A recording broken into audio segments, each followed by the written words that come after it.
दिल दहला देने वाली रात। समीर और उसकी पत्नी रीना ने हाल ही में एक पुराना घर खरीदा था जो शहर के बाहर जंगल के पास था।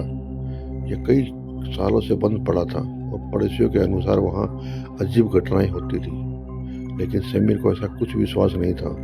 रीना को यह घर बहुत अच्छा लगा था, इसलिए उन्होंने वहाँ रहने का निर्णय लिया। वे मानते थे कि यह सिर्फ अफवाह थी और नया घर उनकी खुशी के लिए ही होगा। पहले कुछ दिन सब कुछ सामान्य था, लेकिन फिर एक रात रीना ने घर में एक अजीब आवाज़ सुनी। यह आवाज़ किसी के खांसने की थी, लेकिन जब वह आवाज़ सुनने के लिए कमरे से बाहर निकली तो वहाँ कोई नहीं था। उसे लगा शायद यह उसकी कल्पना थी, लेकिन जब समीर ने भी वही आवाज़ सुनी तो उनका दिल दहशत से भर गया। वे दोनों एक दूसरे से यह सवाल कर रहे थे कि क्या यह सिर्फ उनका डर था या कुछ और था।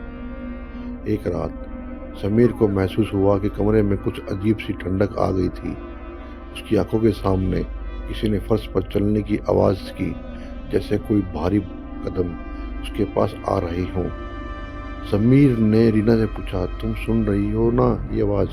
लेकिन रीना ने किसी को नहीं देखा। वह बहुत डरी हुई थी, लेकिन फिर भी उसने खुद को संभाला और समीर से कहा कि शायद यह उनके दिमाग का असर है। रात को जब समीर और रीना सोने की कोशिश कर रहे थे तो अचानक बत्तियां चली गईं। घर में अंधेरा फैल गया और समीर को महसूस हुआ कि कमरे में कोई और है। उसकी नज़र डरी हुई थी। फिर उसने देखा कमरे में एक काला साया धीरे धीरे उसके पास आ रहा था। यह साया किसी व्यक्ति के जैसा था, लेकिन उसकी आंखें खून से लाल और उसकी त्वचा अजीब सी सड़ी हुई थी। समीर को यह साया घेरता हुआ महसूस हुआ। समीर ने जोर से चिल्लाया, लेकिन रीना को कुछ नहीं सुनाई दिया। वह चिल्लाया, लेकिन आवाज़ें खामोश हो गई। फिर वह साया एक झटके से गायब हो गया। समीर की धड़कन तेज हो गई और वह डरी हुई हालत में बत्तियां वापस चालू करने की कोशिश करने लगा। उसने महसूस किया कि यह साया उन्हें अपनी गिरफ्त में लेना चाहता है, लेकिन वह डरकर और ज़्यादा भटकने की बजाय उसे किसी से मदद लेने का सोचा। समीर ने एक लोकल तंत्र विद्या जानने वाले व्यक्ति से मदद मांगी। उस व्यक्ति ने बताया कि यह घर बहुत पुराने समय से किसी शकुन का शिकार था। यहाँ एक भूतिया आत्मा बसी हुई थी जो सदी दर सदी उस घर में रहकर लोगों को अपनी चपेट में लेती रहती। वह आत्मा कभी शांति से नहीं रह पाई और वह किसी और को अपनी शिकार बनाने के लिए तैयार थी। यह जानकर समीर और रीना के मनोवाले ने बताया पड़ गया कि वह आत्मा पहले एक अपराधी थी जो नरसिंह हत्या कर चुका था। मरने के बाद वह आत्मा अपने अपराध का बोझ नहीं झेल पाई और हमेशा उसी घर में भटकती रही। वह आत्मा किसी भी व्यक्ति को देखती उसे अपनी उपस्थिति से डराने लगती थी। उसे अपनी भूख शांत करने के लिए किसी की हत्या करनी पड़ती थी।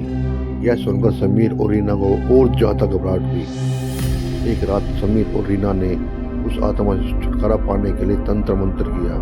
जैसे ही उन्होंने तंत्र मंत्र शुरू किया, कमरे में कड़ी ठंडक और अंधेरा छा गया। अचानक साया वापस लौट आया और उसने समीर को अपनी ओर खींचने की कोशिश की।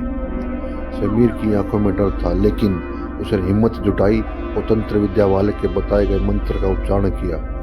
उसकी आवाज़ बहुत तेज और स्पष्ट हो रही थी, जैसे वह किसी और दुनिया से आ रही हो। मंत्र के साथ ही साया एक दर्दनाक चीख के साथ गायब हो गया। कमरे में फिर से शांति छा गई और समीर और रीना को एहसास हुआ उन्होंने उस आत्मा से छुटकारा पा लिया, लेकिन उनकी आंखों के सामने वह दृश्य हमेशा के लिए रहता था। वे जानते थे कि अब यह भूतिया आत्मा कभी वापस लौट सकती है। हालांकि उस रात के बाद घर में कोई भी अजीब घटना नहीं हुई, लेकिन उनका मन हमेशा घबराया था। उस रात के बाद समीर और रीना की जिंदगी में बहुत कुछ बदल चुका था।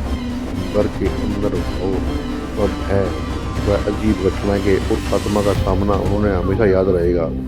वे जानते थे कभी भी ऐसी शक्तियाँ किसी न किसी रूप में लौट सकती हैं। यह उनका एक अजीब अनुभव था जिसे वह किसी और को नहीं बता सकते, लेकिन वह अनुभव उनके मन में गहरे तौर पर अंकित हो चुका था। समीर और रीना अब इस बात को समझ गए थे कि कभी भी अपनी आंखों के सामने दिखने वाले अजीब और रहस्यमय घटनाओं को हल्के में न लें। कभी कभी हमारे आसपास ऐसी शक्तियाँ होती हैं जिन्हें हम समझ नहीं पाते और वे हमें अपनी गिरफ्त में लेने की ताकत रखती हैं। वे अब कभी भी हमारे रहस्यमय जगह पर बिना सोचे समझे कदम नहीं रखते थे। Thank you for watching. Please subscribe and share the video.